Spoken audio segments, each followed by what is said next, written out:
Hello friends, welcome to taste of Saanvi.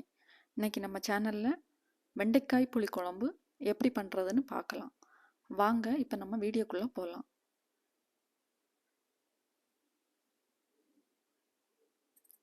முதல்ல ஒரு பாத்திரம் அடுப்பில் வச்சு சூடு பண்ணிக்கோங்க. பாத்திரம் சூடானதும் கடலை எண்ணெய் சேர்த்துக்கோங்க. அடுத்ததாக ஒரு 20 வெண்டைக்காய் எடுத்து நல்லா சுத்தம் பண்ணிவிட்டு இந்த மாதிரி சின்ன சின்ன துண்டுகளாக நறுக்கி எடுத்துக்கோங்க. இந்த வெண்டைக்காயை இப்போ நம்ம அந்த கடலை எண்ணெயில் சேர்த்துக்கணும்.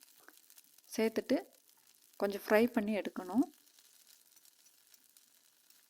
அந்த வெண்டைக்காயோட வழுவழுப்பு தன்மை போகணும். அதுக்காக கொஞ்சம் ஃப்ரை பண்ணி எடுத்துக்கோங்க. இந்த புளிக்குழம்புல வெண்டைக்காவை ஃப்ரை பண்ணாமலும் நீங்கள் சேர்த்துக்கலாம். அது உங்களோட விருப்பம். ஃப்ரை பண்ணி சேர்த்தோன்னா இந்த வழுவழுப்பு தன்மை இருக்காது.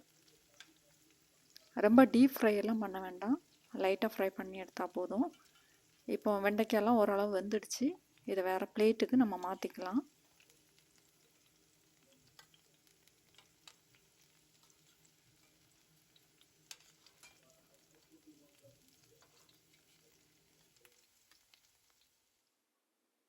அடுத்ததாக இன்னி ஒரு பாத்திரம் அடுப்பில் வச்சுக்கோங்க. பாத்திரம் சூடானதும் நல்லெண்ணெய் சேர்த்துக்கோங்க. புளிக்குழம்பு நல்லெண்ணெயில் பண்ணால் ரொம்ப நல்லாயிருக்கும். அதனால் நல்லெண்ணெய் சேர்த்துக்கலாம். எண்ணெய் சூடானதும் கடுகு சேர்த்துக்கோங்க. கடுகு பொரிஞ்சதுக்கப்புறமா 1/2 டீஸ்பூன் வெந்தயம் சேர்த்துக்கோங்க. வெந்தயம் பொரிஞ்சதுக்கப்புறமா ஒரு கைப்பிடி அளவு பூண்டு சேர்த்துக்கோங்க. இந்த பூண்டை நல்லெண்ணெயில் போட்டு நல்லா மிக்ஸ் பண்ணணும். அந்த பூண்டோட கலர் கொஞ்சம் சேஞ்ச் ஆகணும். அது வரைக்கும் நல்லா நம்ம வதக்கி விட்டுட்டே இருக்கணும்.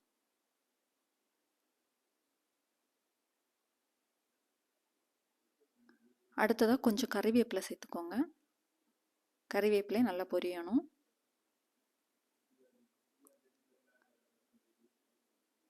பூண்டு கொஞ்சம் கலர் சேஞ்ச் ஆனதுக்கப்புறமா நம்ம சின்ன வெங்காயம் சேர்த்துக்கலாம்.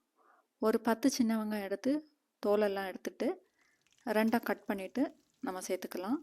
சின்ன வெங்காயத்தோட அளவு சின்னதாக இருந்தால் நம்ம முழுசாகவே சேர்த்துக்கலாம். இது கொஞ்சம் பெரிய சைஸ்னால் நான் 2ஆக கட் பண்ணி சேர்த்துருக்குறேன். இப்போ வெங்காயத்தையும் சேர்த்துட்டு நல்லா கிளறி விடணும். அந்த வெங்காயமும் கொஞ்சம் ஓரளவுக்கு வெந்து வரணும். அது வரைக்கும் நல்லா கிளறி கொடுத்துக்கோங்க.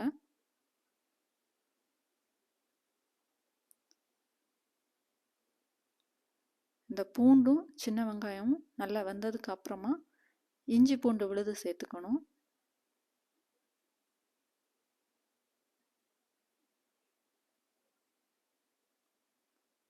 நான் இன்றைக்கி 1/2 டீஸ்பூன் இஞ்சி பூண்டு விழுது சேர்த்துருக்குறேன். இஞ்சி பூண்டு விழுது சேர்த்துட்டு பச்சை வாசனை போகிற அளவுக்கு நல்லா வதக்கி விடுங்க.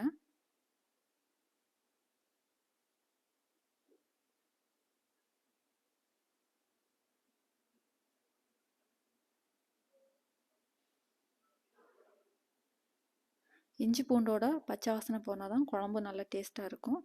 அதனால் நல்லா வதக்கி விடுங்க. இஞ்சி பூண்டு சேர்க்கும்போது கொஞ்சம் தீயோட அளவை குறைச்சி வச்சுக்கோங்க.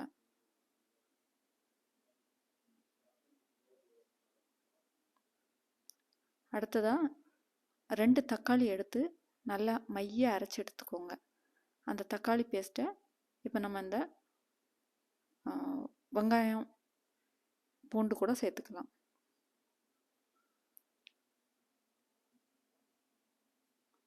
தக்காளி பேஸ்ட்டு சேர்த்துட்டு நல்லா கொதிக்க விடணும். அந்த தக்காளி பேஸ்ட்டோட பச்சை வாசனையும் போகணும். அதனால் நல்லா கொதிக்கட்டும். அடுத்ததாக நம்ம மசாலா பொடிகள் எல்லாம் சேர்த்துக்கலாம். 1 டீஸ்பூன் மிளகாய்த்தூள், 2 டீஸ்பூன் மல்லித்தூள், 1/4 டீஸ்பூன் மஞ்சள் தூள். இதெல்லாம் சேர்த்துட்டு அந்த மசாலா பொடிகளோட பச்சை வாசனை போகணும். அதனால நல்லா வதக்கி விடுங்க. இந்த புளி குழம்புல எப்போவுமே அந்த வெங்காயம் பூண்டு எல்லாமே நல்லா வெந்து வரணும். அப்புறமா அந்த மசாலாவோட பச்சை வாசனையும் போனால் தான் அந்த குழம்பு நல்ல ஒரு ருசியை கொடுக்கும். அதனால் பொறுமையாக எல்லாத்தையும் நல்லா வதக்கி விடணும்.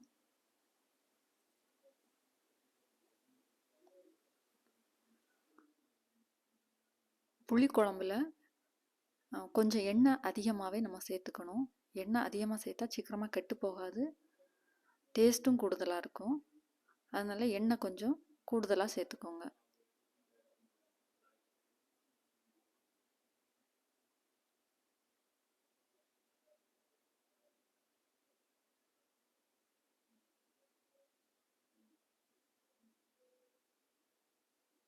அடுத்ததாக உப்பு சேர்த்துக்கலாம். உப்பு சேர்த்துட்டு மிக்ஸ் பண்ணி விட்டுக்கோங்க.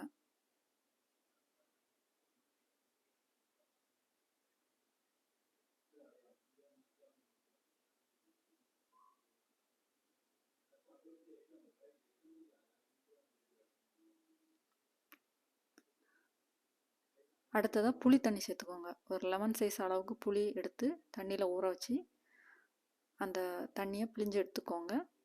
அந்த புளி தண்ணியை இப்போ நம்ம சேர்த்துக்கலாம். புளி தண்ணி சேர்த்துட்டு நல்லா கொதிக்க விடணும்.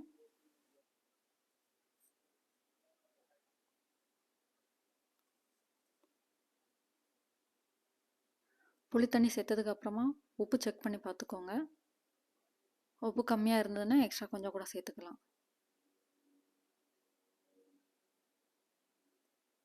கொஞ்சம் கூட தண்ணி சேர்த்துக்கோங்க. புளிக்குழம்பு எப்போவுமே ரொம்ப தண்ணியாகவும் இல்லாமல் கெட்டியாகவும் இல்லாமல் இருக்கிற மாதிரி பார்த்துக்கோங்க. மீடியம் அளவில் இருக்கணும். தண்ணியோட அளவு மீடியமாக இருக்கணும். தண்ணி சேர்த்துட்டு நல்லா கொதிக்க விடுங்க.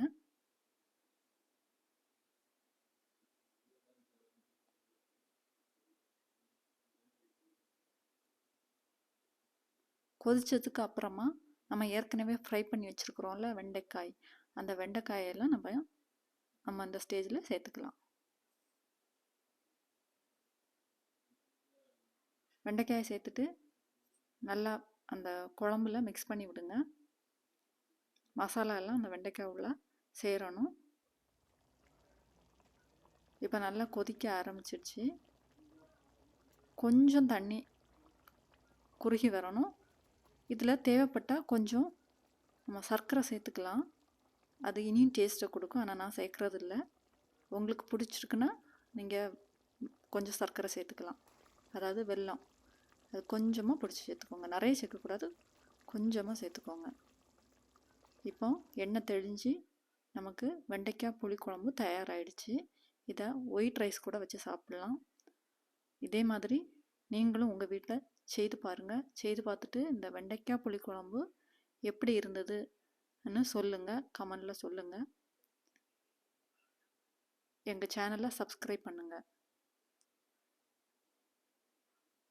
நன்றி. வாழ்க வளமுடன்.